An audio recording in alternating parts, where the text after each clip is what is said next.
Papa Dudut. Isang magandang araw sa inyong lahat. Isang araw ayaw na lang niya. Isang araw, nanlamig na lang siya sa akin. May ilalaban pa ba ako o wala na? Ako nga pala si Helga, 31 years old. 15 years old ako nang ma-inlove at magkaroon ng relasyon sa kaklase kong si Bong. Kaedad ko rin at maaga kaming naging mapuso.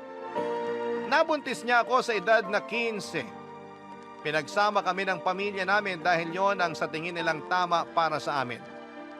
Wala namang problema yon, gayong alam namin na mahal namin ang isa't isa. Kaya lang pagkasilang ko sa anak namin ay hindi na ito nabigyan pa ng tsansa para mabuhay. Dahil doon ay pinaghiwalay kami ng magulang namin para hindi na maulit ang aming pagiging mapuso. Pero gumawa kami ng paraan para ituloy ang relasyon namin. Hanggang sa muli na naman akong nabuntis sa edad na 16. At katulad nga ng inaasahan ay naggalit ang mga magulang namin ni Bong. Muli kaming pinagsama sa bahay pero sa kasamaang palad, hindi ulit natuloy ang ipinagbubuntis ko. 3 buwan pa lamang ay nakuna na ako. Pero hindi na kami pinaghiwalay pa ng mga magulang namin.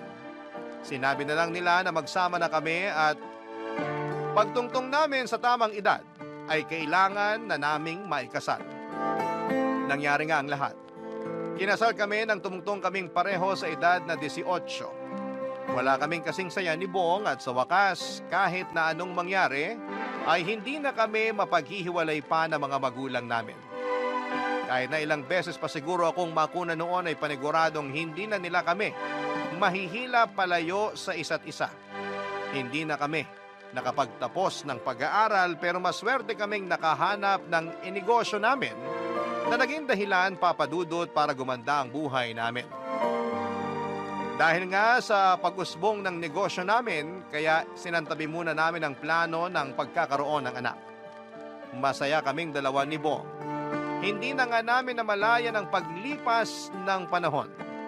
Isang araw, magkaharap na lamang kaming dalawa at nilatag ko na sa kanya ang plano para sa nalalapit naming ika-15th anniversary. Opo, ang patuloy pa rin naming pinagdiriwang ay ang unang taon ng naging relasyon namin at hindi ang araw ng aming kasal. Dahil para sa amin yon ang taon kung kailan nagsimula ang aming forever.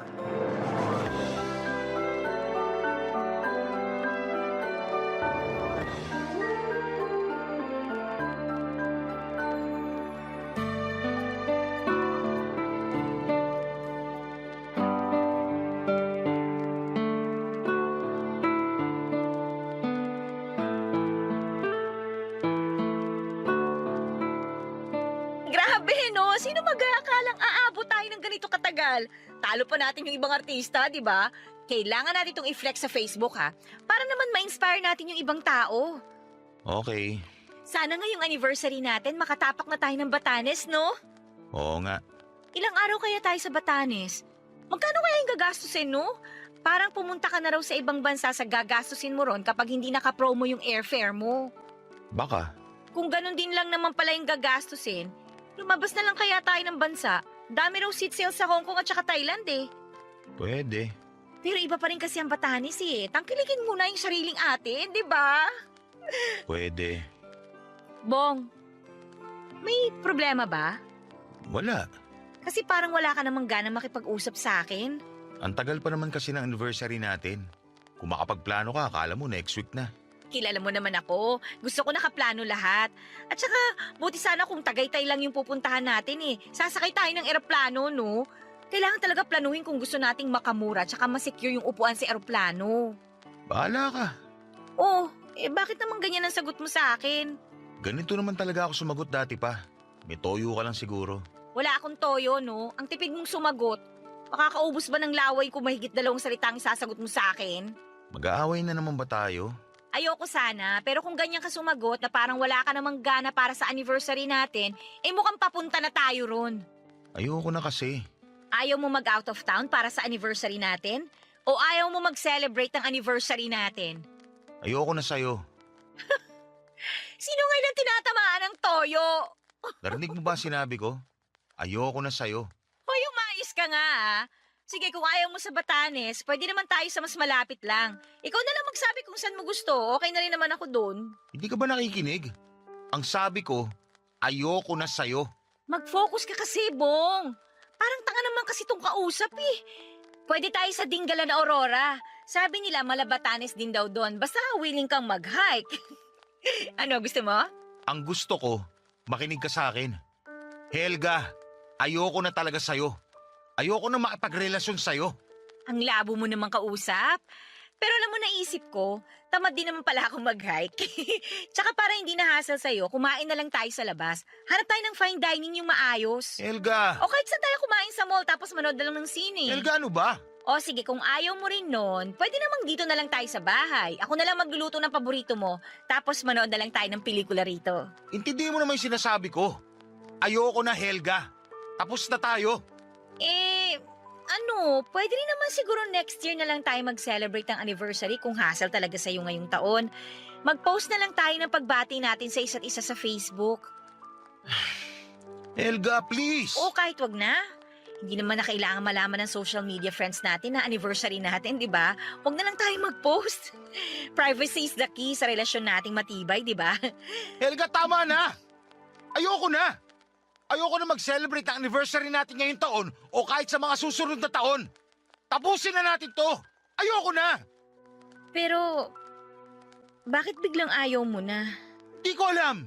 Paano hindi mo alam? Imposible namang hindi mo alam. May dahilan yan. Hindi ko nga alam. Basta isang araw, nagising na lang ako na ayoko na. Ayoko na sa'yo. Ayoko na sa relasyon na to. Excuse me ah. Saan ka pupunta? Magche-check lang ako ng mga lugar na pwede natin puntahan para sa anniversary natin. Ililista ko lahat. Mamili ka na lang. Excuse lang sandali ah.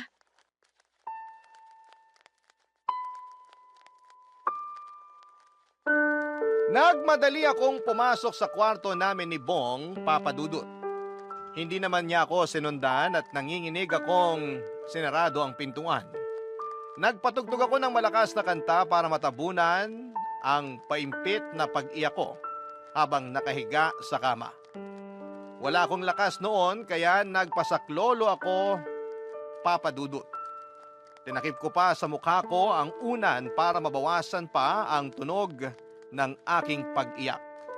Nang mapagod akong umiyak ay bumangon ako para tignan ang ilalim ng kutsyon. Doon ko nilagay ang mga love letter na isinulat sa akin ni Bong noon naliligaw pa lamang siya, noong bata pa lamang kaming dalawa. Binuksan ko ang bawat sobre at binasa ang bawat sulat. Pakiramdam ko ay bumalik ako noong 15 years old ako. Napakalambing at punong-puno ng pagmamahal ang bawat sulat niya sa akin noon. Ibang-iba sa nakaharap kong Bong na gusto nang wakasan ng 15 years naming relasyon. Parang ibang tao na siya. Isip-isip ko ay nasaan na kaya ang Bong na ako lang ang mahal. Napakasakit palang marinig mula sa isang tao na minsang nangako sa iyo na ikaw lang ang mamahalin habang andito sa mundo. Masakit na maramdaman na lumalayo na ang loob niya sa iyo. Samantalang noon ay halos hindi kami mapaghiwalay kahit ano pang klaseng pagsubok. May dalawa na kaming anghel na nasa langit ngayon. Bakit hindi nila magawang udyukan ng tatay nila para mahalin akong muli? Hindi ko yon matanggap. Pakiramdam ko ay nabigla lang si Bong sa pakikipaghiwalay sa akin. Alam kong kailangan lamang niyang maalala na minsan ay nagmahalan kami at pinaglaban ang isa't isa. Hindi ko siya susukuan, Papa Dudut. Kinausap ko ang mga anghel namin na sana ay tulungan nila ako para magkaayos kami ng tatay nila. Pagkatapos noon ay inayos ko ang sarili ko at saka lumabas ng kwarto at muling hinarap si Bong, Papa Dudut.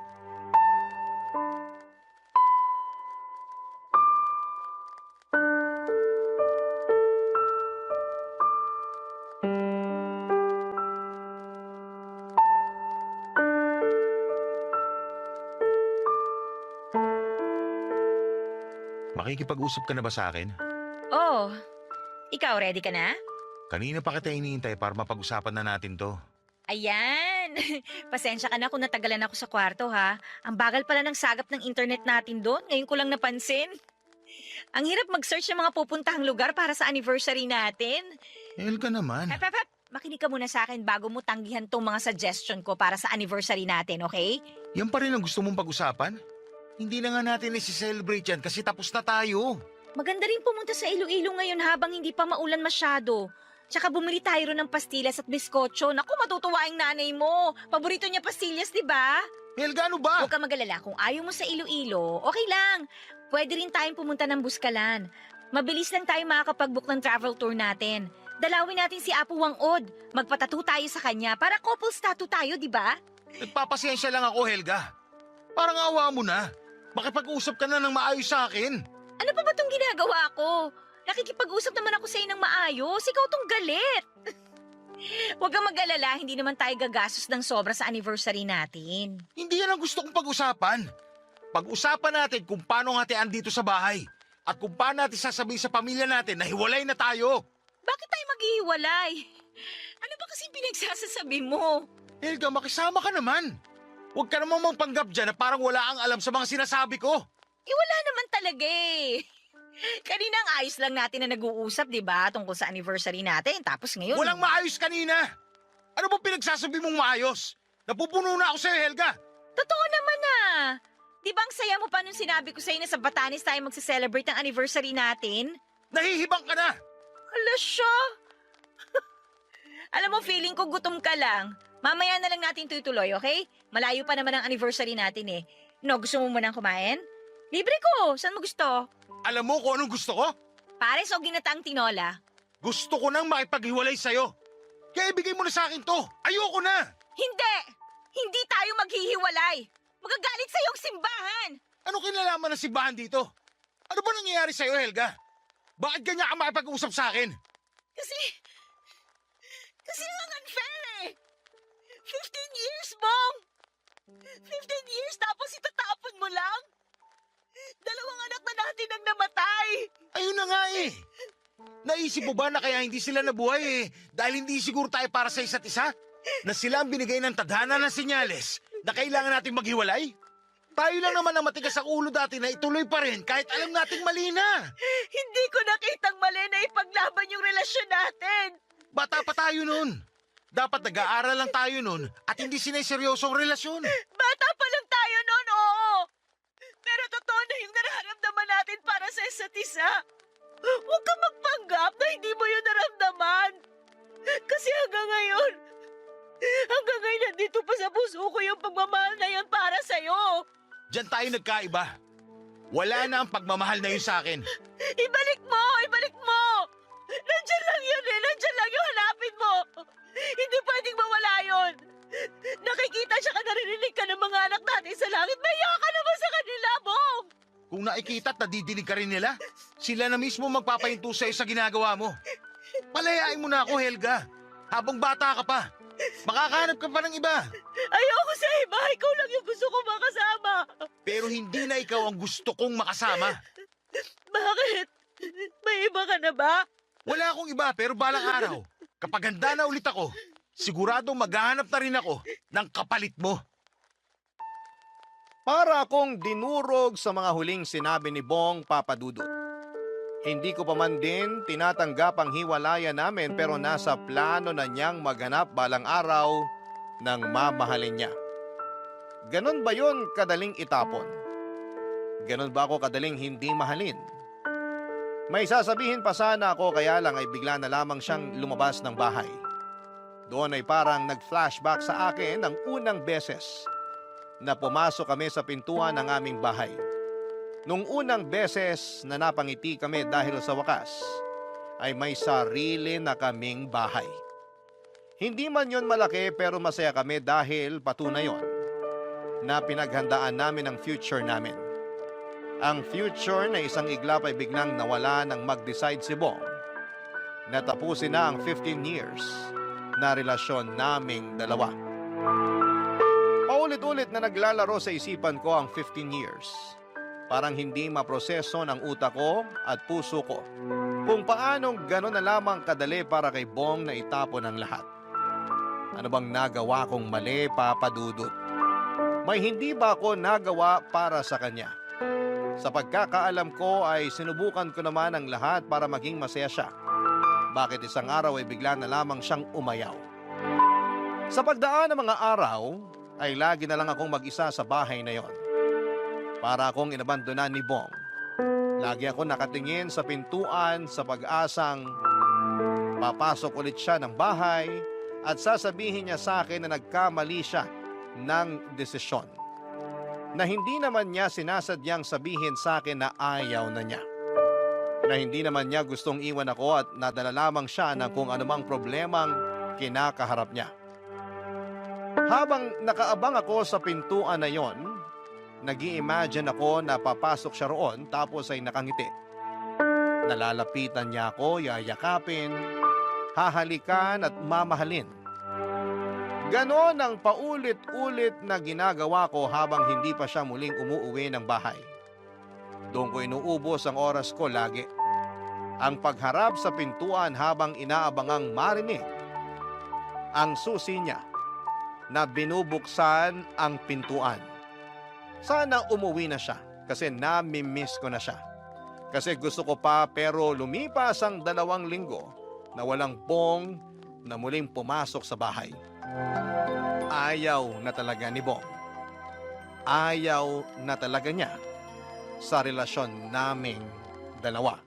Barangay Love Stories. Barangay Love Stories. Nalaman ko na pansamantala ay umuwi muna si Bong sa bahay ng magulang niya. Kinabahan ako dahil baka binalita na niya na hiwalay na kami. Mas lalo lang liliit ang chance akong maayos ang relasyon naming dalawa kung sakaling binalita na niya sa mga kakilala namin ang tungkol sa pasya niyang paghihiwalay naming dalawa. Hindi ko pa sinabi sa mga magulang ko na hiwalay na kami o sa kahit na sino. Malakas ang pakiramdam kong kaya ko pang maayos noon ang relasyon namin. Isang araw ay gumalaw na ang doorknob. Narinig ko na ang susi ni Bong. Napangiti ako. Napatayo sa inupuan ko na kaharap ng pintuan. Hawak ko noon ang iba't ibang pamphlets para sa marriage counseling na masikap kong kinalab sa iba't ibang clinics na pinuntahan ko. Ganon ako kadesidido na maayos kaming dalawa. Lahat nga rin ang ayaw niya sa sarili ko ay pinalitan ko. Kulay ng buhok, pananamit, pati ang paborito kong toothpaste ay pinalitan ko na rin dahil naaalala ko na lagi niyang nirereklamo na ayaw niya ng lasa ng binibili kong toothpaste para sa amin. Oo, alam kong malit na bagay yon para maisalba ang relasyon namin pero lahat ay susubukan ko. Huwag lamang mawala ang asawa ko. Nang tuluyang magbukas ang pintuan ay nakangiti akong sinalubong si Bong na tila ba walang nangyari. Matabang pa rin ang pakikitungo niya. Hindi niya ako kinausap. Pumasok siya sa kwarto namin at saka naglabas ng tuwalya para maligo. Bumalik ako sa pagkakaupo. Hinintay ko siyang matapos na maligo at nang matapos siyang maligo at makapagpalit ay doon ko na siya nilapitan para iabot ang pamphlets sa kanya. Hindi ko pa rin tinatanggal ang ngiti sa mga labi ko. Baka sakaling gumaan ang loob niyang makipag-usap sa akin. Lalo't naaalala ko na dati ay lagi niyang sinasabi na ngiti ko ang paborito niya sa akin.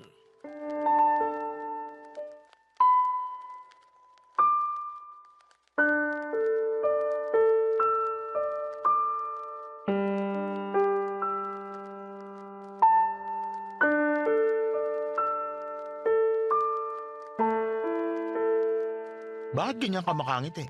Wala lang. Masaya lang ako kasi umuwi ka na. Bawasan mo na. Hindi na nakakatuwa. Kala ko ba paborito mong ngiti ko? Lagi mo kayang sinasabi yun sa akin. Dati yun, nung mahal pa kita.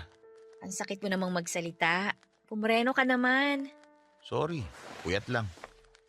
Ito nga pala, tingnan mo. Oh, Ano tong inabot mo sa akin? pamphlets yan para sa marriage counseling. Para saan to? Para maging maayos tayo. Helga naman. Wala na nga ayusin sa atin. Gaano ba kahirap intindihin yung sinasabi ko? Subukan lang kasi natin. Baka nabibigla ka lang. Pwede pa tong mapag-usapan. Matutulungan nila tayo. Gusto mo pa talaga magsali ng ibang tao sa gulo natin? Trabaho nila yon. Sila ang tutulong sa gulo natin. Matatapos lang tong gulo na to kapag pumayag ka na maghiwalay tayo.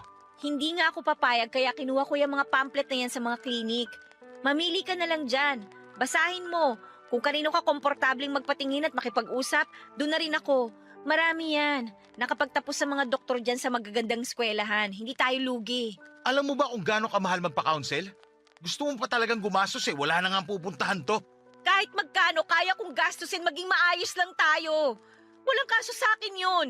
Hindi pag-aaksaya ng pera yun kasi alam kong magiging masaya ako kapag nagkaayos tayo. Paano naman ako? Sa tingin mo gusto ko pang maging maayos to? Huwag naman puro sarili mo lang ang iniisip mo. Hindi to para sa sarili ko lang, Bong. Para to sa mga anak natin sa langit na umaasa na makikita nilang magkasama pa rin ang mga magulang nila. Huwag mo nang idama yung mga sanggol. Nananahimik na sila. Ikaw na lang ang issue rito, Helga. Bakit ba ayaw mo munang subukan? Ganun na ba katigas yung puso mo para sa akin? Mas lalo lang ako nagmamatigas kasi ang kulit mo. Nakakasawa na yung pagmamakaawa mo. Nagmamakaawa lang naman ako kasi mahal kita eh. At akala mo magandang tignan niya sa tao? Magmamakaawa ka para mahalin ka? Mahiya ka naman sa sarili mo. Ikaw ang mahiya! Matapos mo akong pangakuan dati na kahit anong mangyari hindi mo ako bibitawan? Asa na yun, Bong? Nasaan na yung pangako mo na yun? Wala na yung bong na yon. Patahimikin mo na lang siya kasi hindi na siya babalik sa'yo. Maniwala ka. Bong! Anak ng... Huwag ka naman magbasag ng gamit! Pinaghirapan natin ang mga yan! Wala akong pakialam. Huwag yung coffee maker! Paborito natin yan! Ah, ito? Teka, huwag yan! Ayan! Wala na tayong paborito. Niregalo ko sa'yo yan dati eh. Una kong pinag-ipunan yan kasi naiingit ka rin sa balikbayan mong pinsan. Naalala mo pa ba yun? Hindi lang yan ang babasagin kong gamit natin. Kung magmamatigas ka pa rin na makapag-ayos sa akin.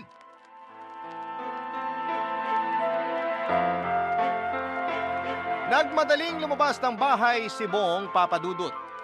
Binalibag ang pintuan palabas at naiwan akong mag-isa habang isa-isang pinupulot ang mga sinira niyang gamit. Hindi ko mapigilang umiyak at masakit para sa akin dahil hindi lang basta-bastang mga gamit na mga nabili ko kung saan ang mga yon. Mga gamit yon na tumibay at naalagaan dala ng maraming alaala na naipon namin. Ang coffee maker na matagal niyang nilambing sa akin. May kamahalan at hindi basta-bastang mabibili kung saan lang. Doon ako higit na nasasaktan. Naalala ko kung paano niya akong nilambing para mabilihan ko siya ng ganon bilang regalo sa anniversary namin. Hindi ako mahilig magkape pero lagi niya akong inaaya na sabayan siya sa paghigop ng kape na masaya niyang tinitimpla tuwing umaga. Nasanay na rin tuloy ako. Hindi ko pa rin magustuhan ang pait ng kape pero tumatamis kasi sa tuwing nagkwekwentuhan kaming dalawa. Si Bong ang nagpapatamis ng mapait na kape. At sa nangyayari sa amin ngayon ay parang pumapait muli, Papadudut. Kinagabihan ay minessage ako ni Bong para mag-sorry sa ginawa niyang pagbabasag ng mga gamit. Natuwa naman ako. Parang nababawi ko ng muli ang loob niya. Sinikap kong maging sweet at maunawain para lalo siyang kumagat sa kagustuhan ko magsama pa rin kami. Hanggang sa bigla na lamang niyang sinabi na babalik siya sa bahay after 2 weeks para pag-usapan namin ang pagbebenta nito. May mga nakausap na raw siya at kailangan ko siyang tulungan para pumili kung kanino ibebenta ang bahay. Nasaktan ako, Papadudut. Talagang para sa kanya ay tapos na kami. Ninibot ko ang bahay namin at isa-isang lumabas lahat ng alaala na naiwan namin sa bawat sulok ng bahay. Mas lalo akong naiyak at nahirapan. Makalipas ang 2 linggo ay nagbalik na muli si Bong sa bahay. Hindi ko alam kung paano siya sasalubungin noon. Hindi ko na kayang pikein pa ang ngiti ko. Kahit ganun pa man, may natitira pa rin akong amor para sa kanya. Sinabi niya mag-usap na kaming dalawa. Tumango ako at pinagtimpla siya ng kaping 3-in-1, Papadudut.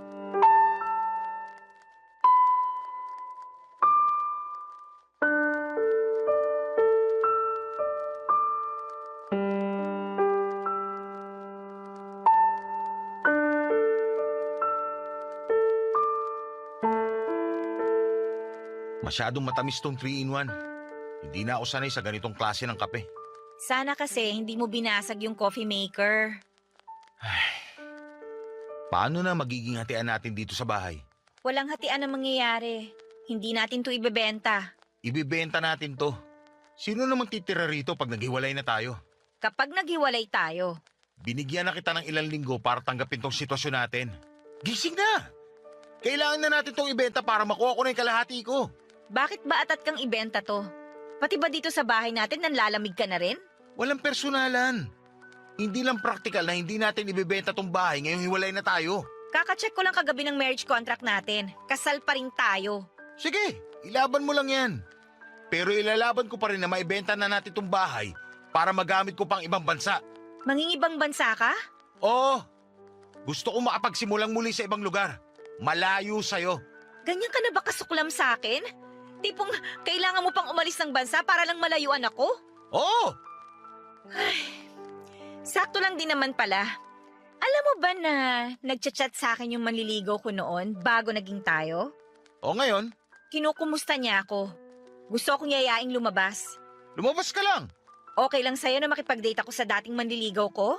Oo, Wala ka man lang bang mararamdaman? alam mo kung ano lang yung nararamdaman ko? Inis. Pinahihirapan mo kasi ako. Kung gusto mo makipagligawan, gawin mo lang. Papayagan kita. Pero payagan mo na rin akong ibenta tong bahay para matapos na to. 15 years tayo, Bong.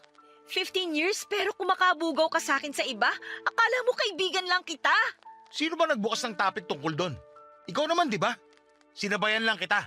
Tapos magagalit ka. Gusto ko lang makita kung may pakialam ka pa sa akin. O ngayon nakita mo nang wala, ayos na ba? Bong, wala naman talaga nagpaparamdam sa akin na dating manliligaw. Gusto ko lang namang makita na kahit papano may puwang pa rin ako sa puso mo. Nakukurta na talaga utak mo. Dahil sa'yo! Dahil binigla mo ako sa mga desisyon mo. Hindi ako makapag-isip ng matino. Sorry, may kasalanan nga ako ron. Sige, ganito. Bibigyan pa kita ng oras para pumayag sa alok ko na ibenta na tong bahay. Sana pumayag ka na kagad habang may mga nagkaka-interes pa sa bahay natin. Sige, Dito na muna ako matutulog. talaga? Sa sala na ako, ikaw na sa kwarto. Maglalabas na lang ako ng unan at kumot. Magtabi na lang tayo. Ilang gabi na akong nalulungkot mag-isa sa kama eh. Tabihan mo naman ako. Pahihirapan mo lang ang sarili mo, Helga. Mabuti ngayon pa lang masanay ka nang wala na ako sa dating pwesto ko sa kama. Ayokong masanay. Ano, tatabihan mo ba ako? O mas lalo kong bibitinin ang desisyon kong ibenta tong bahay?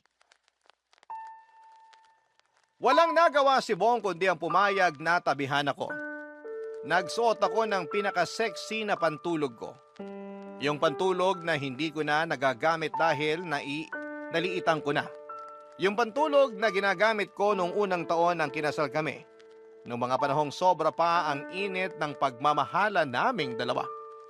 Ginamit ko ulit yon sa pag-asang makatulong para manumbalik ang pagtingin sa akin ni Bong. Pero parang hindi umubra, Papa Dudut. Tinalikuran lamang niya ako at nagkumot hanggang ulo. Habang ako naman ay pilit na dumidikit sa kanya. Siya naman ay palayo ng palayo sa akin. Hinarap ko siya at sinubukang yakapin pero tinanggal niya ang pagkakayakap sa akin. Hindi ko siya maintindihan. Dati naman ay siya pa ang nagagalit kapag hindi ko siya niyayakap sa tuwing matutulog kami. Ni minsan din ay hindi niya ako tinalikuran kapag natutulog. Lagi siyang nakaharap sa akin kahit may tampuhan pa kami. Ganon niya ako kamahal dati. Humarap na lamang ako sa kisame nang hindi ako nakakatanggap ng positibong reaksyon mula sa kanya. Nakatitig lamang ako sa kisame at sa ceiling fan. Parang binibilang ko ang ikot ng ceiling fan para magpaantok. Pero hindi yon naging epektibo. Kaya naman naglakbay na lamang ang isipan ko pabalik sa mga unang gabi na natulog kami sa kamang yon bilang mag-asawa. Ilang lambingan, harutan at tampuhan ang nasaksihan ng kamang yon. Ilang luha rin ang sinalo ng mga una namin sa tuwing may pinagdadaanan kami sa aming relasyon. Ilang tawa ang narinig ng mga pader ng kwarto sa tuwing may naaalala kaming nangyaring nakakatuwa sa araw namin. Lahat ng yon, ay hanggang ala-ala na lamang. Lahat ng yon ay nagbabadyang matapos oras na pumayag na akong hiwalayan or magkahiwalay kami. Pinigil ko na ang pagbabalik sa nakaraan. Sinubukan kong yakaping muli si Bong sa ikalawang pagkakataon. Muli naman siyang pumalag. Gising pa pala siya at mukhang hindi rin siya makatulog dahil sa tensyon sa pagitan naming dalawa. Papa Dudut, sinubukan ko na lamang muling humarap sa kisame dahil sa sakit ng nararamdaman ko. Barangay Love Stories. Barangay Love Stories. Na-depress ako sa mga nangyayari sa amin ni Bong, Papa Dudut. Lalo na yung mga araw na hindi na talaga siya umuuwi. Iyong pupunta na lamang siya sa bahay para kumuha ng damit o di naman kaya ay para tanungin kung nakapagdesisyon na ako. Napakahirap noon lalo't wala akong ibang malapitan o makausap man lang sa pinagdadaanan ko.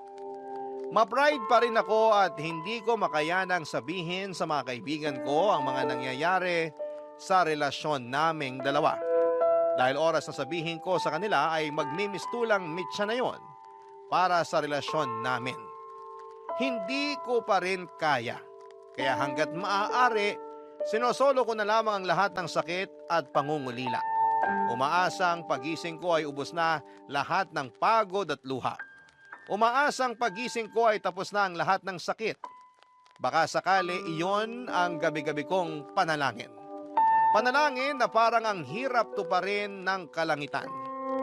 Sa tuwing nababagabag ako ng lungkot at pag-iisa, dinadalaw ko ang puntod ng mga yumao naming anghel at doon ko nga ibinubuhos ang lahat ng iyak ko. Doon ako nagsusumbong at hindi naman na sila makakapagsalita para isumbong ako sa mga kamag-anak namin kaya sa tuwing bumibigat na sa mga yumao kong anghel na lamang ako lumalapit noon, Papa Dudut. Pagka-uwi ko ng bahay kahit papaano ay nagiging magaan ulit. Naging desperada na rin po ako. Sana maunawaan niyo ako. May mga nilapitan ako sa Facebook para bumili ng mga pampaamo o mga gayuma para mabalik ako or mabalik ko sa akin ang aking asawa. Napaggastos na nga ako doon. Lalo na yung mga ginagamit ang kahinaan ko para kuhanan lamang ako ng pera at magkukunwaring makakatulong ang asin na binababad sa init ng araw para mapabalik si Bong sa akin. Pinatos ko ang mga yon. Masyado akong nabulag sa kagustuhan kong mapasa aking muli ang asawa ko. Pero walang umepekto. Matabang pa rin ang kanyang pakikitungo sa akin, Papa Dudut.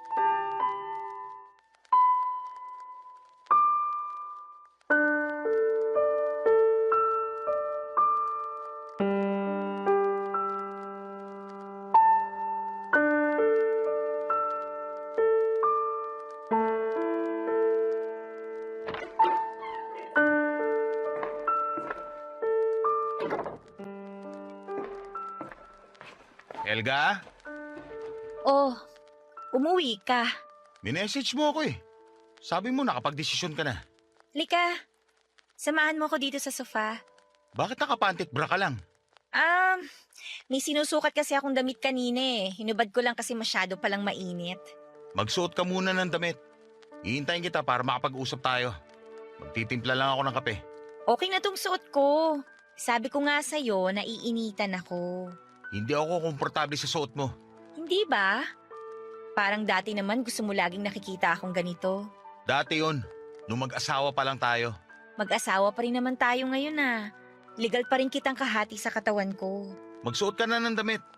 Ayoko makipag-usap sa'yo ng ganyan lang ang suot mo. Bakit hindi ka makatingin sa akin? Kasi nakakailang. Hindi na tayo mag-asawa. Pero kung makabalandra ka ng katawan mo, para ka nangaakit ng customer sa beer house. Naaakit ka ba? Ano bang klaseng tanong yan? Paborito mo laging makita ang katawan ko, di ba? Lalo na kapag pagod ka, tsaka gusto mo ng lambing. Helga! Paborito mo rin tong bra na suot ko. Ito yung bra na paborito mong tanggalin kasi kabisado mo na yung hook nito. Kahit sa madilim, kaya mong tanggalin gamit ang kaliwang kamay mo. Alam ko kung anong ginagawa mo. Alam ko rin kung anong ginagawa ko. Para sabihin ko sa'yo, hindi na yan epekto sa akin. Hindi ba? Pero bakit parang pinagpapawisan ka? Kasi mainit dito sa sala. O mainit lang sa pakiramdamang makita ang bra at panty ko. Helga, tumigil ka na. Nagmadali akong pumunta rito para mapag-usapan na natin ang bentahan ng bahay. Mamaya na natin pag-usapan yan. Mas magandang kalmado lang tayo kapag nag-uusap. Tsaka, alam ko kung paano ka pakakalmahin. Aalis na lang ako kung aakitin mo lang ako. Halika rito. Magpaakit ka na. Hindi naman masama eh. Wala namang bawal. Ayoko. Bong, halika na. Halikan mo ko. Helga, ano ba? Diba? Gustong-gusto mo na hinahalikan tong leeg ko? Sige lang, gawin mo. Ano ba? Halika na. Tumigil ka na. Kahit magubad ka pa ng paulit-ulit, hindi na magbabagong isip ko. Ayoko na sa'yo. Hindi na kita mahal. Mahirap bang intindihin yun? Bong! Hindi na kita mahal. Para akong binuhusan ng malamig na tubig nang sigawan ako ni Bong para sabihin sa akin na hindi na niya ako mahal. Nanliit ako. Napatakbo ako sa kwarto para kumutan ang sarili ko. Umiyak ako ng umiyak. Kumatok si Bong sa kwarto para mag-sorry sa mga masasakit na sinabi niya, pero huli na para mapawi niya ang sakit. Hinayaan niya na rin ako pagkatapos. Hindi na siya nagpaalam sa akin at umalis na lamang siya. Narinig ko na lamang ang pagdampot niya ng susi at pagbukas ng pintuan at paglabas ng bahay. Mas lalo akong umiyak nang marinig ko ang pagsarado ng pintuan. Tanda na nakalabas na naman siyang muli sa bahay. Doon na naman ako umiyak ng todo. Naramdaman ko bigla ang lamig sa kwarto. Gumilid ako sa pwesto ni Bong sa kama at sa ganong paraan ay parang katabi ko siya at niyayakap ako. Nakakapit pa rin ang amoy niya roon, Papa Dudut. Mas lalo lamang akong nalungkot. Ilang araw ulit na hindi bumalik si Bong sa bahay at nung panahon na yon ay pakaramdam ko. Unti-unti na akong nasasanay. Gigising ako sa umaga na wala siya, kakain ako ng mag-isa kahit na walang gana at hindi ko na mabuksan ang TV na madalas naming babaran tuwing walang ginagawa. Nakaupo ako mag-isa sa sala at inaabangan ang pagbukas ng pintuan pero walang dumarating. Walang Bong na bumabalik. Oras-oras ay naglalakad ako sa kabuuan ng bahay, bawat sulok ay hinahanapan ko ng alaala. Hindi naman ako nabigo roon. Panay pa rin ang iyak ko at mukhang mahirap bago ako masanay na nagbago na ang buhay ko sa pagkalas ni Bong sa akin. Isang gabi ay minessage ko si Bong. Pinapunta ko ulit siya sa bahay at sinabi kong kailangan na naming mag-usap. Pumayag naman siya kaagad. Nilabas ko ang kahon ng sapatos kung saan ko inilagay ang pinaprint kong wedding pictures namin. Hindi niya alam ang tungkol doon. Bala ko sanang isorpresa yon sa 15th anniversary namin na alam kong hindi na matutuloy pa.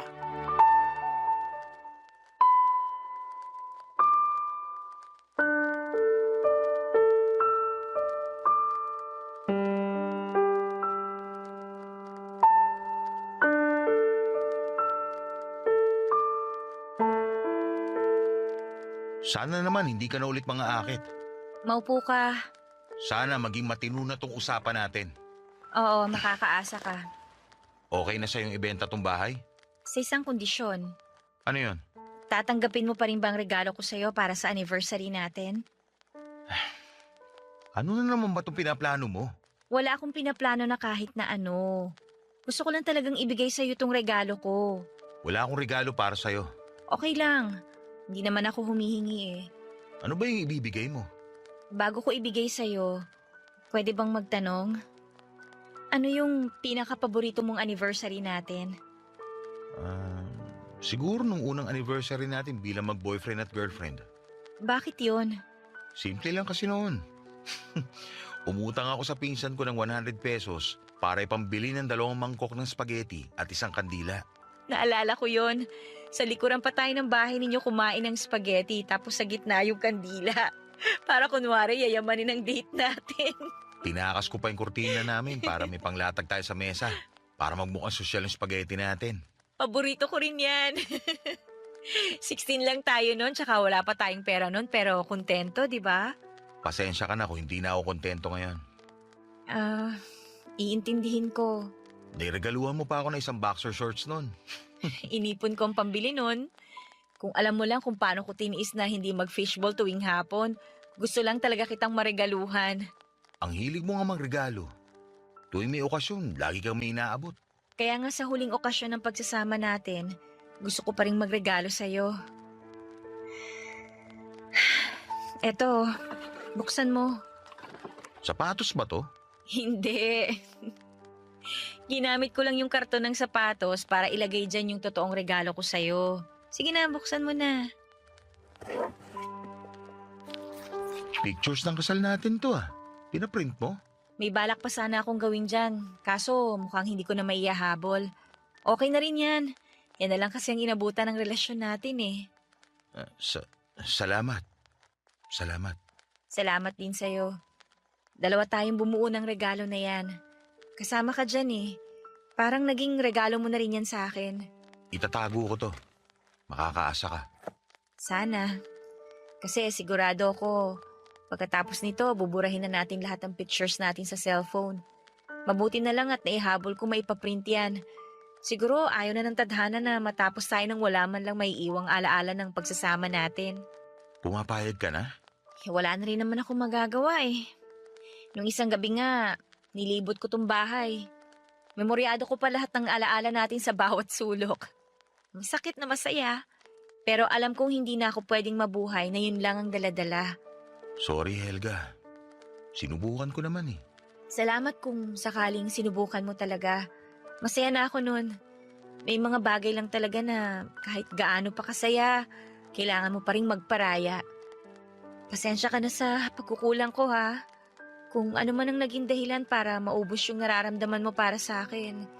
Pasensya na talaga. Pasensya ka na rin kung hindi ko natupad yung pangako ko. Mabebenta mo na tong bahay. Hayaan na natin yung ibang tao ang bumuo ng bagong alaala nila dito. Kontento na ako sa alaala na naipon nating dalawa.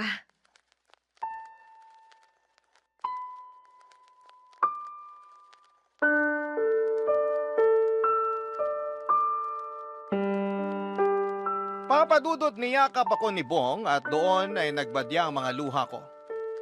Pabulong siyang nagpasalamat ng paulit-ulit. Mas lalo tuloy sumikip ang aking dibdib. Mas lalong nagmadaling lumabas sa mga luha sa aking mga mata. Yun ang katapusan ng pagbuo ng mga panibagong alaala. Plinano naming mabenta ang bahay sa lalong madaling panahon at nagawa naman namin yon. Hindi ko na gustong mabuhay at manatili sa piling niya kahit gaano ko pa kagustong ipaglaban siya. Kahit mahal na mahal ko pa siya. Minsan talaga, mapipilitan kang bumitaw kahit gusto mo pang kumapit. Kasi yon ang nasa isang dulo ng tali. Kanino ka pa kakapit kung nauna na siyang bumitaw? Hindi ba't sa sarili mo na lamang? Mabigat sa akin na lisanin ang mga ala-ala namin ni Bong Papadudot pero wala nang saysay ang patuloy kong pagkapit doon dahil tapos na.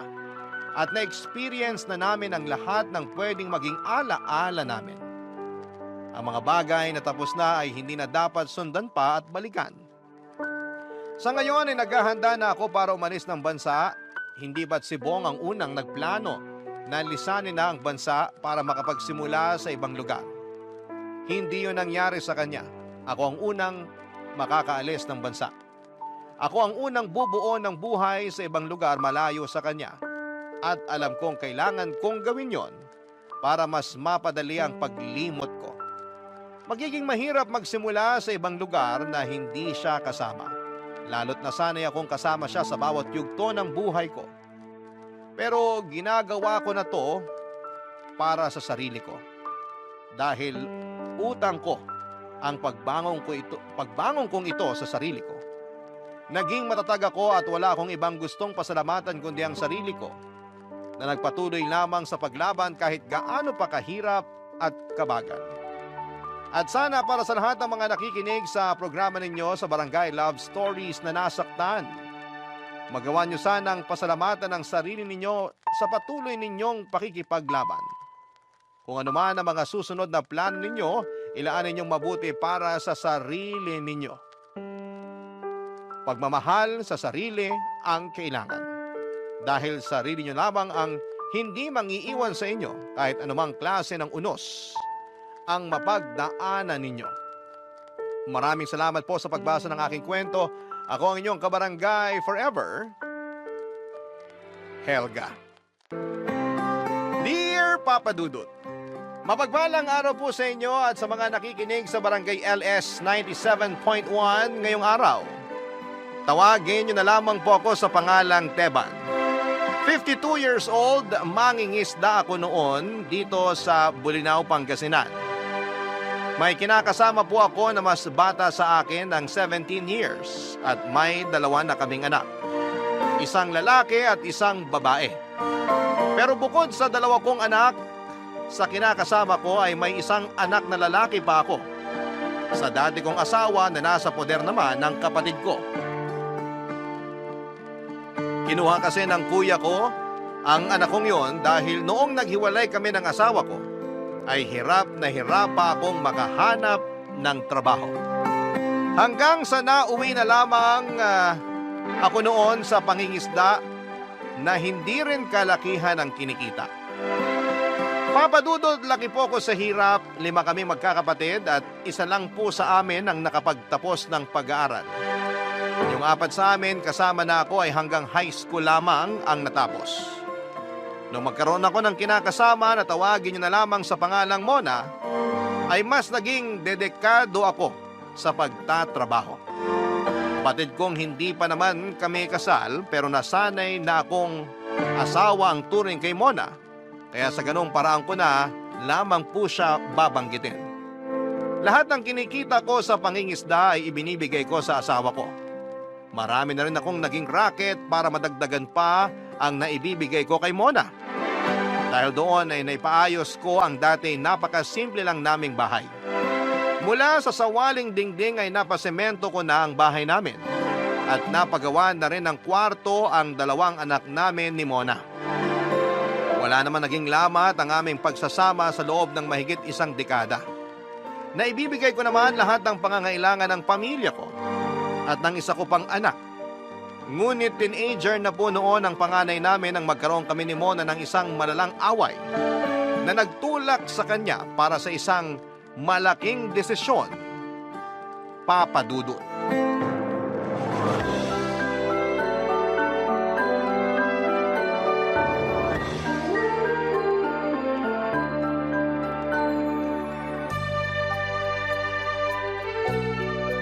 Mahal, nandiyan na nga pala sa mesa yung para sa budget natin.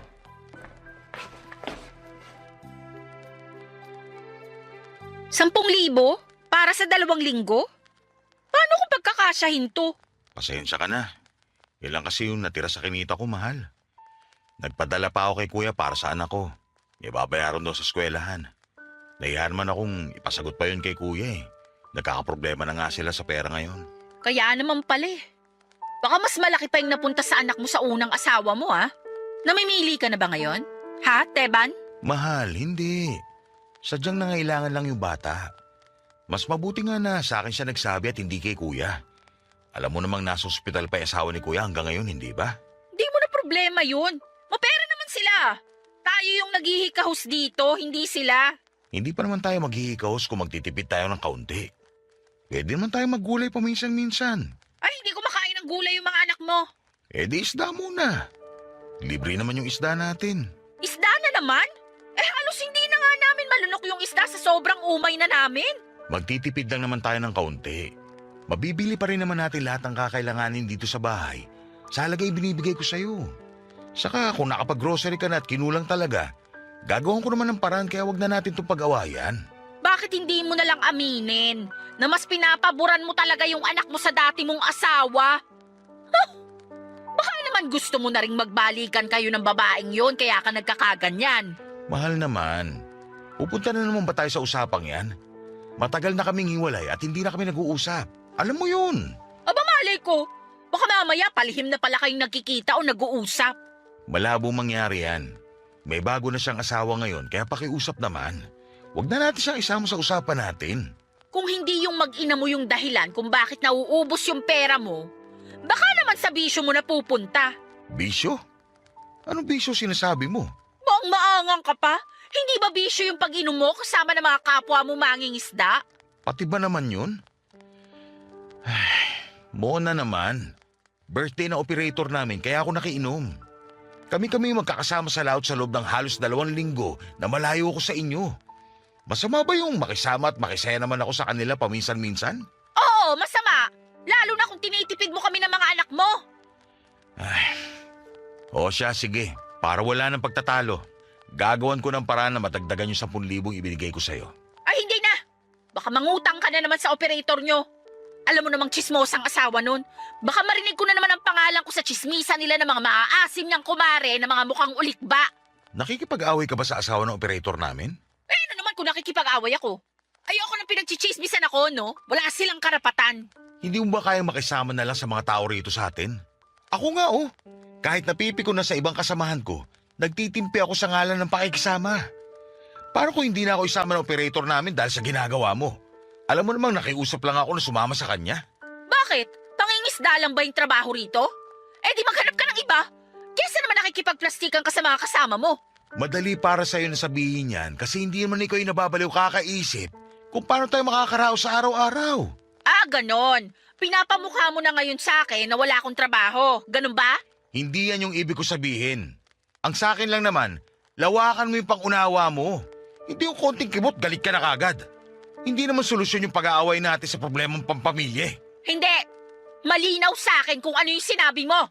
Huwag ka mag-alala. Bukas na bukas din, maghahanap na ako ng mapapasukang trabaho.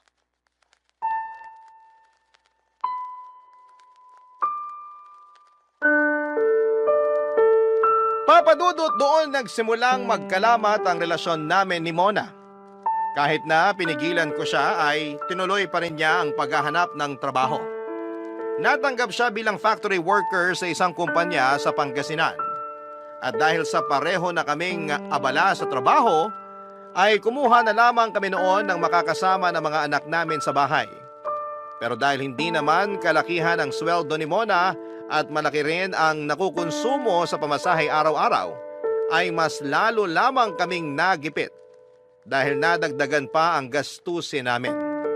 At dahil nga sa mga nangyari, kapag hindi kami pumapanaot ay naghahanap ako ng may ekstrahang trabaho. Kahit nasa construction pa yon o sa palengke. Hindi naman po kasi ako mapili sa trabaho, Papa Dudut.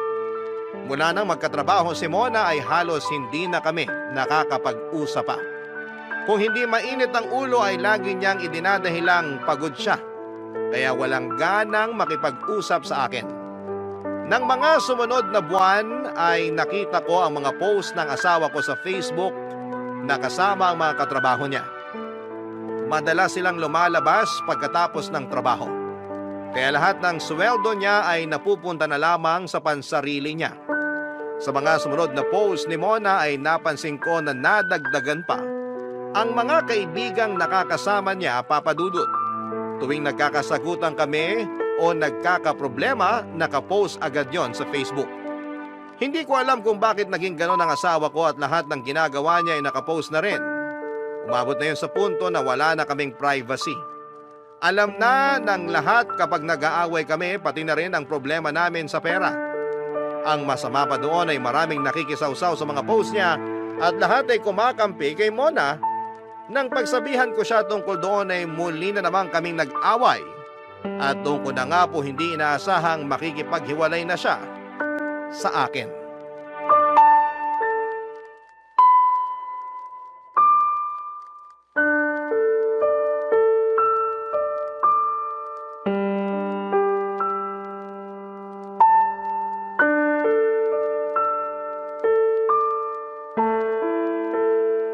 Nay, ano pong gagawin ko?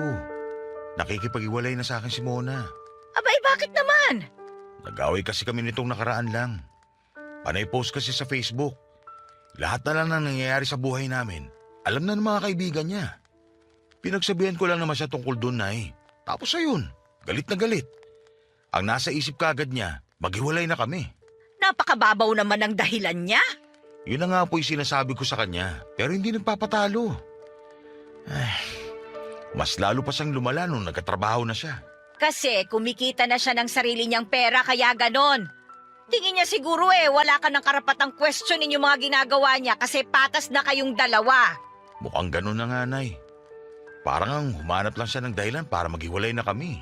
May mga babae talaga na kapag nakatikim ng konting kalayaan, abay nagbubuhay dalaga.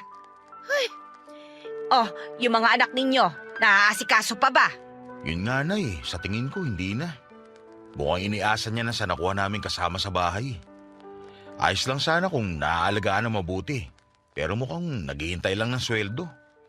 Napapabayaan na yung mga bata. Wala sa oras kung kumain. Natatambakan pa na maruruming damit. Naglalaan pa naman ako ng pera para doon tapos parang napupunta lang din sa wala. Hindi na rin nakakapagbigay si Mona. Sa sarili pa lang niya, kulang na yung sinusweldo niya. Bakit hindi na lang huminto sa pagtatrabaho si Mona? Wala rin naman palang nangyayari sa sweldo niya. Nay, pag-aawain lang ulit namin yung tungkol dyan. Alam niyo naman yun. Laging galit na galit pagdating sa akin. Konting kibot, nakapost na naman ako sa Facebook. Ewan ko ba dyan sa asawa mo? Kung kailan may dalawa na kayong anak, tsaka pa naman naisipang magbuhay dalaga. Paano na lang kung magkasakit yung mga anak ninyo? Sinong maiiwan sa kanila? Minsan, natatagalan ka makauwi galing sa laot. Susubukan ko ulit siyang kausapin, Nay. Susubukan ko maging mahinahon para hindi na kami magtalo pa. Tsaka kung tutuusin, para sa kanya rin naman yun. Mas makakabuti sa kalusugan niya kung nasa bahay na lang siya. Nakakapagpahinga siya kung kailan niya gusto. Siya pa talaga ang inaalala mo Ikaw na nga itong walang pahinga sa katatrabaho. Tingnan mo nga yung sarili mo. Nangangayayat ka na. Nakakatulog ka pa ba niyan? Ayos lang naman ako, Nay. Kayang-kaya ko pa magtrabaho. Ay nako, kapag nagkasakit ka dyan sa pinaggagawa mo, ay makakatikim sa akin yung asawa mo. Nay, huwag niyo na siyang patulan.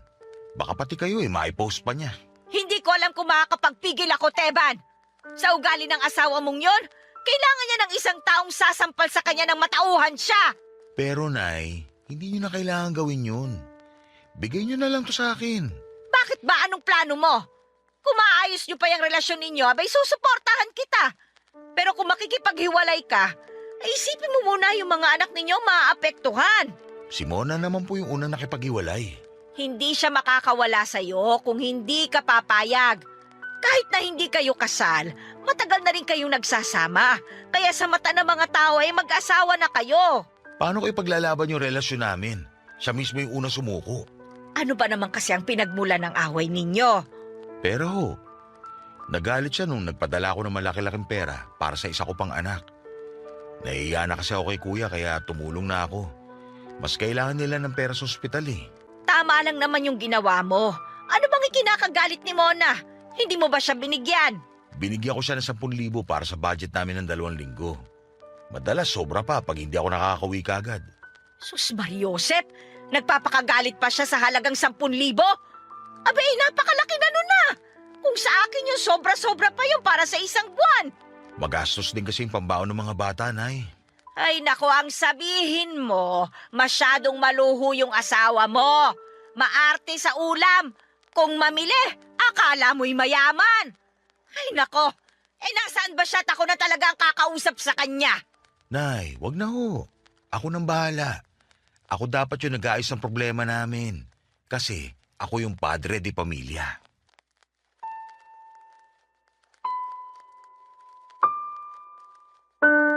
Papadudot, muli kong kinausap si Mona at gaya ng inaasahan ko ay naggalit siya at hindi pumayag noong sabihin kong mag-resign na lamang siya sa trabaho. Pero nung sinabi ko na dadagdagan ko ang perang iniaabot sa kanya ay bibigyan siya ng puhunan para mag-online selling na lamang ay pumayag na rin naman siya. Nag-resign siya sa trabaho at nag-online selling na lamang ng mga gamit at kung ano-ano pang mga gamit na patok sa mga taga roon sa amin. Maganda naman ang naging resulta noon dahil bukod sa malaki ang kinikita ni Mona, ay mas marami na rin siyang oras sa mga anak namin. Pinaalis na niya ang nakuha naming kasambahay at siya na lamang ang nag-asikaso sa mga bata. Pero ilang buwan lang mula nang mag-online selling si Mona ay nabalitaan ko na may kinikita na pala siyang lalaki. Kakilala naming dalawa ang nagsabing nakita si Mona sa isang restaurant sa bayan na may kausap na matandang lalaki at sweet na sweet pa sa bawat isa. Nakumpirma ko yon nang makita ko ang isang post ni Mona na patungkol sa lalaking patagunyang kinikita ng mga panahong yon. Papa Dudut. Barangay Love Stories. Barangay Love Stories. Papa Dudut, na lamang ko na Philip pala ang pangalan ng lalaking patagong kinikita ni Mona. 60 na ang lalaki at isang negosyante. Nagkwento sa akin ang kaibigan ni Mona na asawa naman ng kasamahan ko sa pangingisda. Ang sabi, inalok daw ni Philip si Mona na mag-manage ng bagong bukas nitong meat shop sa bayan. Nang kumprontahin ko si Mona ay hindi niya itinanggi na may bago na siyang karelasyon. Pero kahit na galit ako noon sa kanya ay hindi ko siya nagawang pagbuhatan ng kamay. Umalis ako sa bahay namin at doon muna naglagi kay nanay. Pero sa ginawa kong yun ay parang binigyan ko na rin ng kalayaan si Mona na gawin ang mga bagay na gusto niya. Hindi nga nagtagal ay nilantad na niya ang relasyon niya kay Philip. Ang masakit pa roon, noong nagsasama kaming dalawa ay minsan ay hindi niya ipinost ang mukha ko sa Facebook para ipakita kung gaano siya ka-proud na ako ang asawa niya. Pero si Philip palaging laman ng mga post niya at laging naka-my day ang bawat date nila. Kitang-kita ko kung gaano kasaya si Mona sa bago niyang karelasyon at napakasakit noon para sa akin. At dahil nga sa mga nangyari, mga kapuso, ay inudyokan ako ni nanay na kunin ang mga anak ko kay Mona. Pero hindi yun naging madali para sa akin.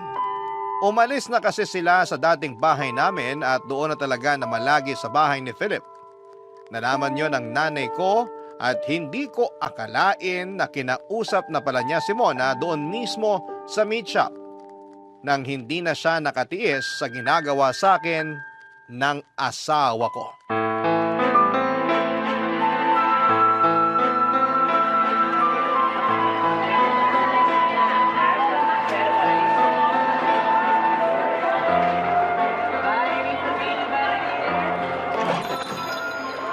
Hoy, Mona! Pwede ba tayong mag-usap? Pwede ko sanang sabihin na hindi kaso nandito na kayo sa meat shop ko. Bastos ka talaga, ano? Wala nga namang sagutin ko kayo ng malambing, galit kayong dumating dito. At hindi naman ako pumunta rito para suportahan yung kakatihan mo. Kaya wag kang umasa na magiging mabait ako sa mga sasabihin ko. Wala ka na ba talagang kahihiyan? Kung kailan may mga anak na kayo ni Teban, tsaka ka pa ng lalaki. Bakit ba kayo nakikialam? Hindi sana ako makikialam kung ibinigay mo na lang yung mga bata sa anak ko. Alam mo na siya yung mas karapat dapat na makasama ng mga bata. At hindi ikaw na lumalandi pa sa ibang lalaki. Kung nandito lang kayo para husgahan yung pagmamahalan namin ni Philip, makakaalis na ho kayo. Pagmamahalan? O baka pinatulan mo lang kasi may pera?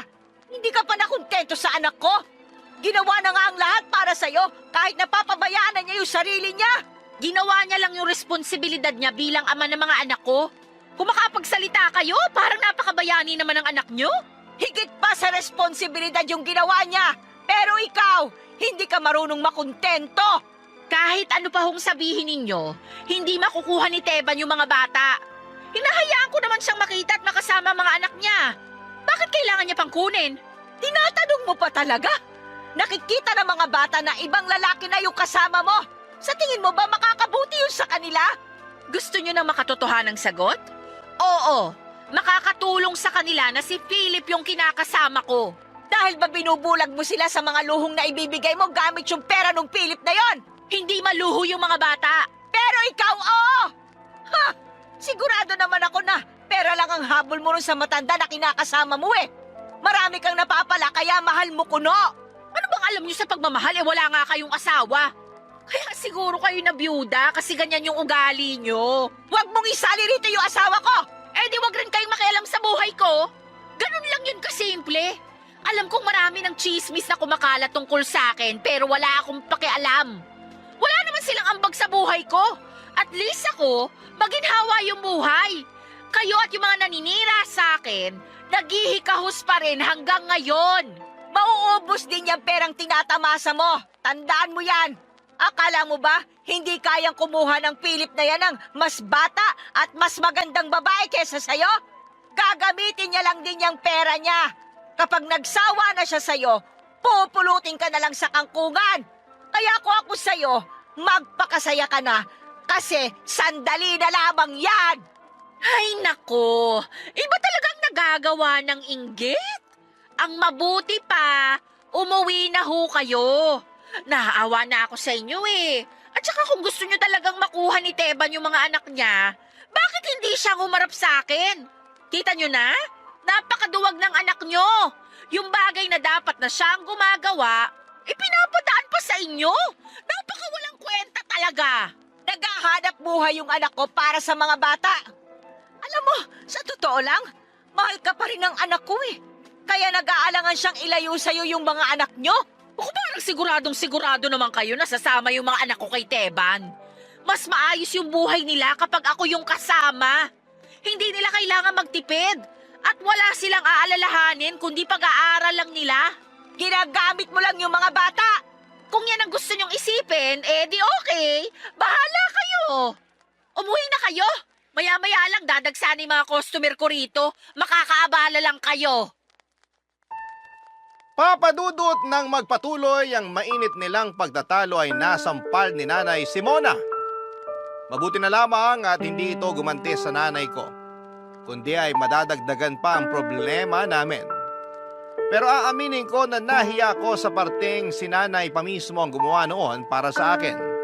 Siya pang nakipaglaban para sa karapatan ko sa mga bata. Aminado naman ako na naduwag akong harapin at kumprontahin si Mona dahil kahinaan ko ang pagmamahal ko sa kanya. Isa pa ay parang hindi ko kayang marinig ang pangmamaliit niya sa akin. Dahil kung ikukumpara ako sa lalaking ipinalit niya sa akin, kahit mas matanda yon, ay mas mapera pa rin at kayang-kayang pasayahin si Mona sa maraming paraan. Samantalang ako ay palaging sakto lang ang kayang ibigay. Halos mabaliw ako sa kakaisip tuwing iniisip ko na kung gaano kalambing si Mona sa akin noon, ay mas higit pa roon ang ibinibigay niya para kay Philip. Pero tuwing nilalamon ako ng mga negatibong bagay noon, ay iniisip ko na lamang ang mga anak ko. Tuwing umuwi ako galing sa pangingisda ay pinupuntahan ko ang mga anak ko sa bahay ni Philip. Nakita ko kung gaano kakomportable ang buhay nila roon. Pero nararamdaman ko na parang hindi pa tanggap ni Philip ang mga anak namin ni Mona. Kaya nang sa wakas ay nagkaroon ako ng lakas ng loob na kausapin si Mona tungkol sa mga anak namin ay hindi na ako nag-aksaya pa ng oras para sabihin sa kanyang matagal ko nang gustong sabihin, Papa Dudut.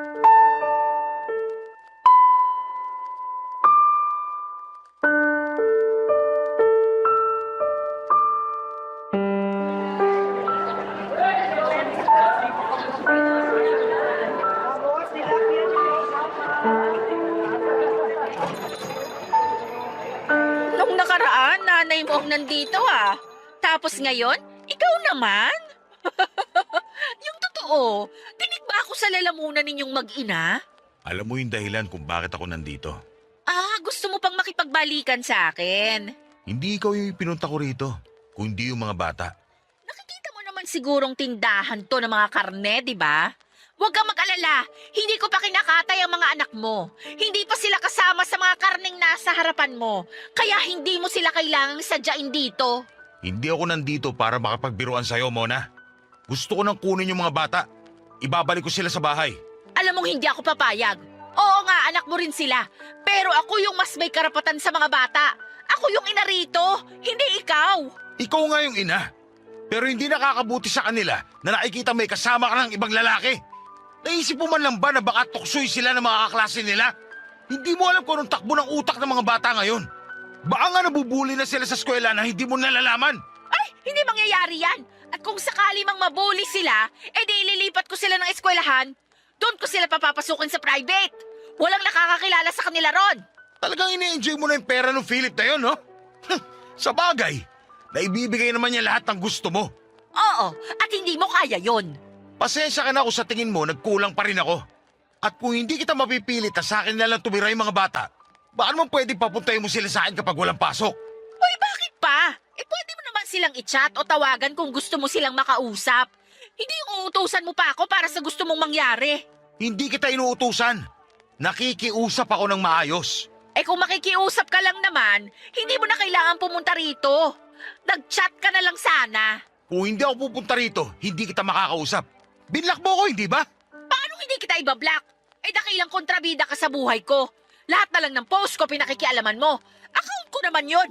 Kaya gagawin ko kung anong gusto ko. Naiintindihan mo? O baka naman binlock mo ako para hindi ko makita yung paglalandian yun ng lalaki mo. Iisa lang ang dahilan kung bakit kita blinak. Binubura na kita sa buhay ko. Hindi pa ba malinaw sa'yo? Hindi na kita mahal, Teban. Hindi ako naniniwala sa'yo. Hindi mo ka maniwala. Hindi naman kita pinipilit. Pero kung ako sa'yo, gigising na ako sa katotohanan habang maaga pa. Tatapusin mo ba yun ng ganun-ganun na lang? Mahigit 10 taon na tayo nagsasama. Tapos ngayon ka pa susuko? Kahit 100 taon pa yung naging pagsasama natin, hindi ko pagsisisihan yung desisyon ko. Masaya na ako kay Philip. Kaya pwede ba? Huwag ka nang pupunta dito ulit. Baka isipin pa niya na nakikipagbalikan ako sa'yo. Yung tungkol sa oras na makakasama mo yung mga bata, pag-iisipan ko muna. Pag-iisipan? Bakit kailangan pong pag-isipan hindi naman ako ibang tao? Ako ang tatay nila. At kahit lunuri mo pa sila sa pera, hindi mo matatabunan yung katotohanan na yon. Saka kahit hindi ako kasing yaman ng lalaki mo, kaya ko pa rin sustentuhan yung mga anak ko. Ikaw bahala. Hindi kita pipigilan kung gusto mong magbigay sa mga bata. Pero tandaan mo, hindi ko yun utang na loob sa'yo.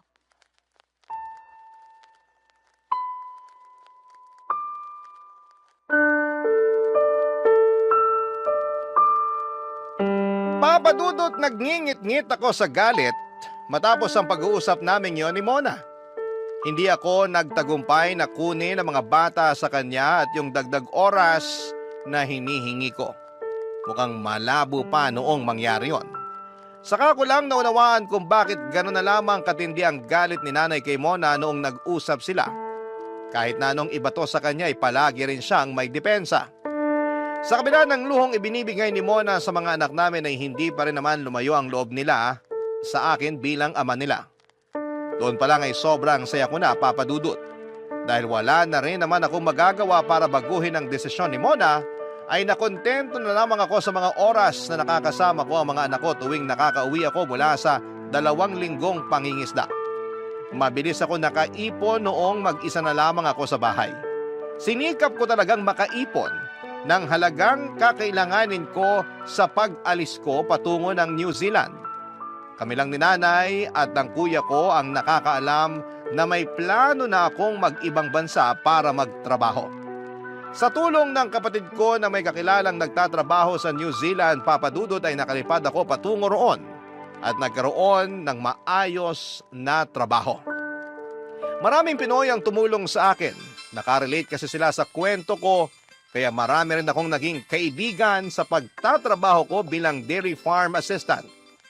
Nagsikap ako noon para makaipon ng malaking halaga ng pera bago ako muling bumalik ng Pilipinas. Papa Dudut. Barangay Love Stories. Barangay Love Stories. Papa Dudut, marami na akong narinig na pangiinsulto at pangmamaliit mula kay Mona, kaya naman nagpursigi talaga akong makaipon ng malaking pera habang nagtatrabaho sa New Zealand. Ilang buwan pa lamang ako roon nang mabalitaan kong naghiwalay na sina Mona at Philip. Hindi ko na inalam pa kung ano ang dahilan dahil mga anak ko na lamang ang inaalala ko noong mga panahon na yon. Kay nanay ako direktang nagpapadala ng pera at ginagamit niya naman yon sa mga anak ko at sa pagpaparenovate ng bahay namin. Hanggang sa nalaman ko na bumalik na pala si Mona sa dati naming bahay kasama ang mga anak ko. Hindi ko siya pinaalis. Hinayaan ko lamang siya roon alang-alang sa mga bata. Pero malinaw na sa akin at sigurado na akong wala na akong balak pang makipagbalikan sa kanya. Nang magkausap ulit kami ni nanay ay naikwento niya na kaya pala naghiwalay sina Mona at Philip ay dahil nalaman niya na pamilyado na pala ang lalaking yon. Bukod pa roon ay hindi lang si Mona ang babaeng sinusuportahan ni Philip. Mabuti na lamang at hindi siya kasama sa mga nabuntis ng lalaking yon. Dahil sa hiya ay hindi na nakipag-usap pa sa akin si Mona. Tuwing may sasabihin siya ay pinapadaan na lamang niya yon sa panganay naming anak. Hanggang isang araw ay lakas loob niya akong tinawagan, Papa Dudut.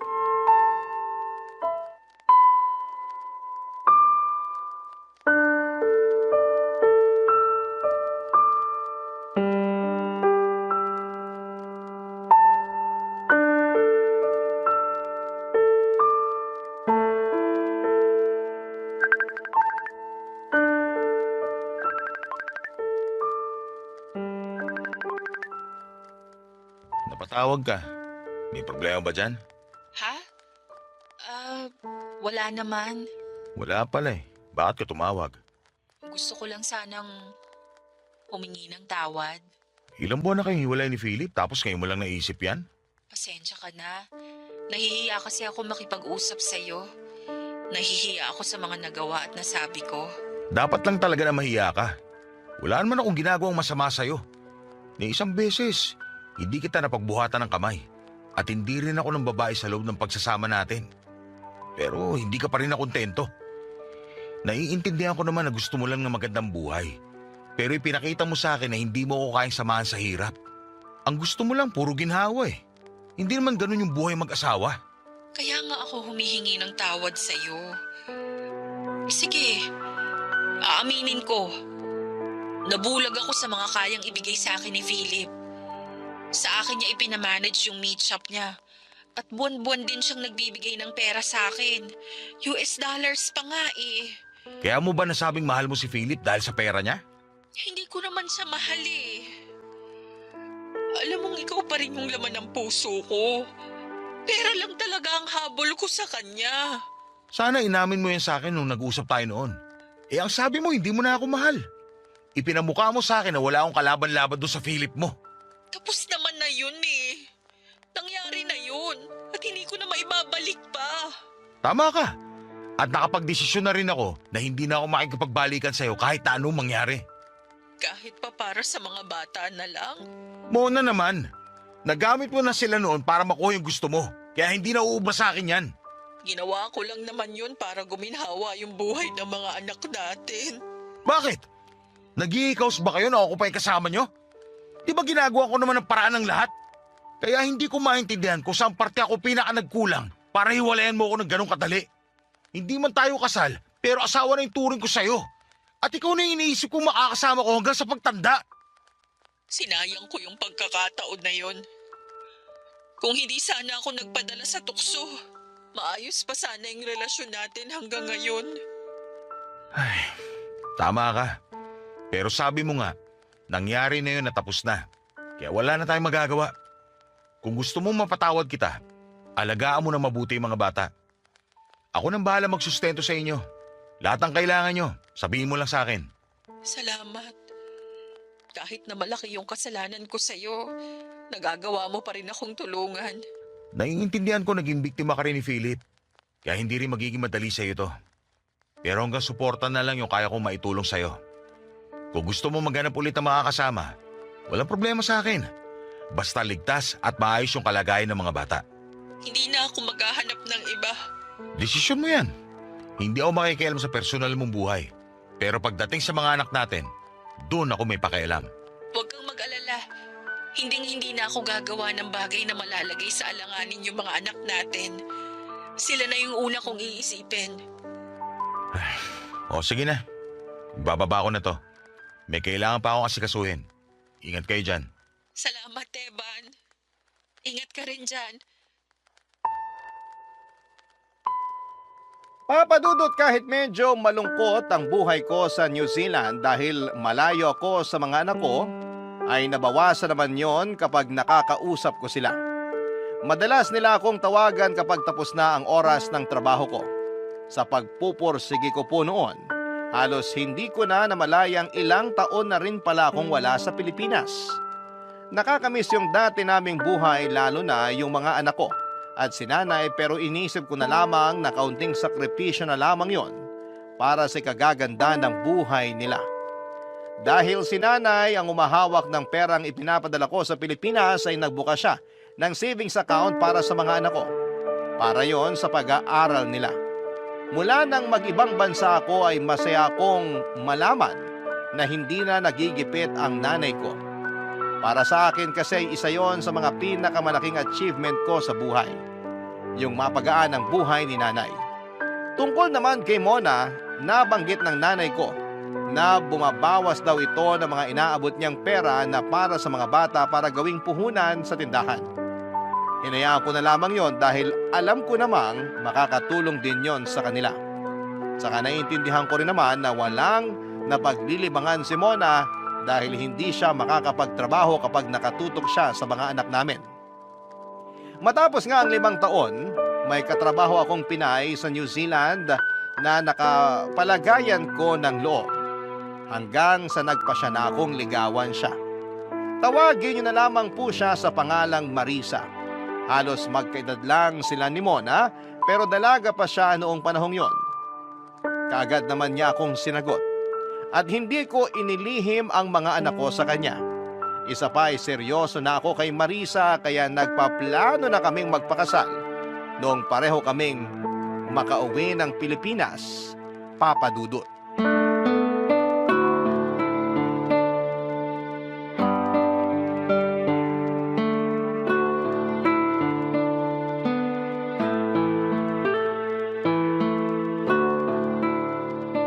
Ano, Nay? Pasado po ba sa inyo si Marisa? Ay, abay, oo naman! Pasadong pasado! Ay, napakabait na bata! Si nanay naman, oh. Makasabi ka ng bata, parang pinamukha mo na rin ang tanda ko na. O bakit hindi ba? Ilang taon na lang pareho na tayong senior. Oo na, sige na po, Nay. Pero at least, matagal pa bago tayo kunin ng liwanag. Ay, oo, matagal pa. Pero itong mga buto ko, ay nako, parang bibigay na. Marurupok na, anak. Parang ikaw. Ako? Marupok? Siguro. Pero kay Marisa lang. In love ka naman sa batang yon, ha? Siyempre, Nay. Alagang-alaga kaya ako nung nandun pa kami sa New Zealand. Kapag nagkakasakit ako, siya yung instant nurse at doktor ko. Abay, ayos. Panalong-panalo ka pala sa kanya. Kaya tama lang na ituloy niyo pa rin ang plano ninyong magpakasal.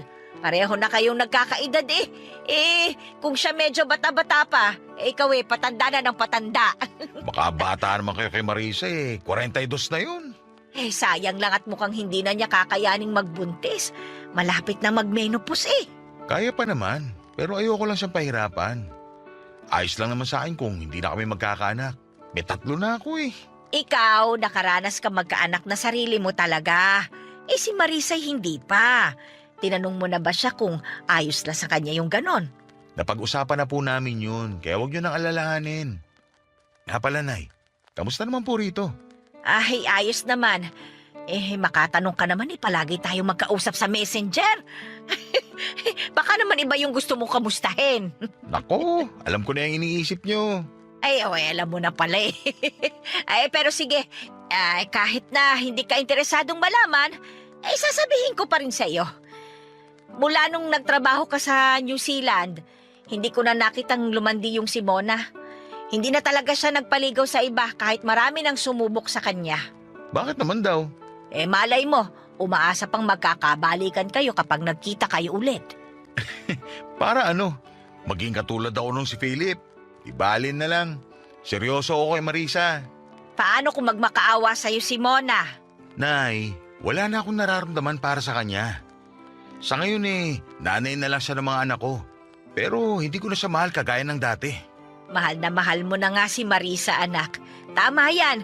Kahit isang beses ko pa lang siya nakita ng personal naramdaman ko na kagad na mabuti siyang tao.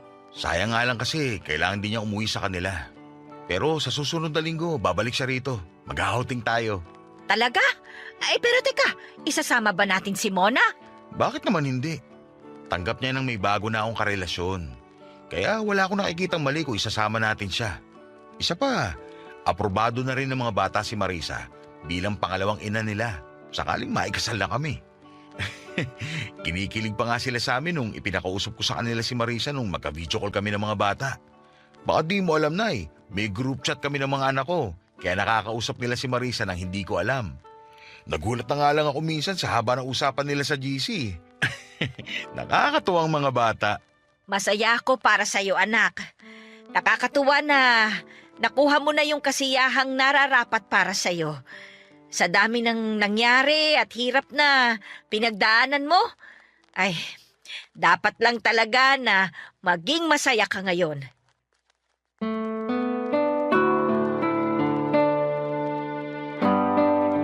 Papadudot kahit na ikakasal na kami ni Marisa at wala na akong nararamdaman para kay Mona, ay hindi ko naman siya binaliwala. Naging malaking parte pa rin siya ng buhay ko. Kaso nga lang ay hindi na namin maibabalik sa dati yung naging samahan namin. Sa kabilang banda naman ay masaya ako na natanggap ng mga anak ko si Marisa. Naging supportive sila sa relasyon naming dalawa. Katunayan nga ay sila pa ang nag-uudyok na magkaroon pa kami ng anak para daw may bunso na silang aalagaan. Gusto naman naming subukan pero kung may hirapan lang si Marisa, masaya na ako na may 3 makukulit na anak na ako. Hindi nga nagtagal ay nagpatayo ako ng bagong bahay na para naman sa amin ni Marisa gamit ang naipon namin noong nagtrabaho pa kami sa New Zealand. Matapos ang aming kasal, nagkaroon na rin kami ng mini grocery sa barangay namin at nagpagawa ng sariling water refilling station na malakas din ang bentahan sa amin. Wala na kaming balak na mag-ibang bansa. Kaya ginugol na lang namin ang oras naming mag-asawa sa pagnenegosyo. Sa ngayon, papadudot ay wala pa rin kaming anak ni Marisa at wala na rin kaming planong bumuo pa. Desisyon naming dalawa yon, kaya hindi naman yon naging problema sa amin. Aliw na kasi sa mga anak ko ang asawa ko, kaya hindi niya nararamdaman na may kulang sa pagsasama namin kahit wala kaming sariling anak. Masarap pala sa pakiramdam kapag naranasan mo ng umusad patungo sa buhay na dati ay pinapangarap mo lamang. Ganon ang nararamdaman ko nang makita ko ang bunga ng mga pinaghirapan namin ni Marisa sa ibang bansa. Kaya sa mga nakikinig ngayon, kahit na 50 anyos na kayo ay huwag muna kayong susuko ha. Dahil hindi pa natatapos ang buhay sa ganyang edad. May pag-asa pa tayong umasenso kung gugustuhin at pagsisikapan lamang natin. Hanggang dito na lamang po papadudot at maraming salamat po sa inyong lahat na bumubuo ng Barangay LS. Dahil palagi kaming nakakapakinig ng magagandang kwento na malaki ang epekto sa mga kabarangay na katulad ko. Sana po ay marami pa kaming mapakinggang kwento. God bless po sa Barangay Love Stories. Ang inyong forever kapuso at kabarangay, Teban.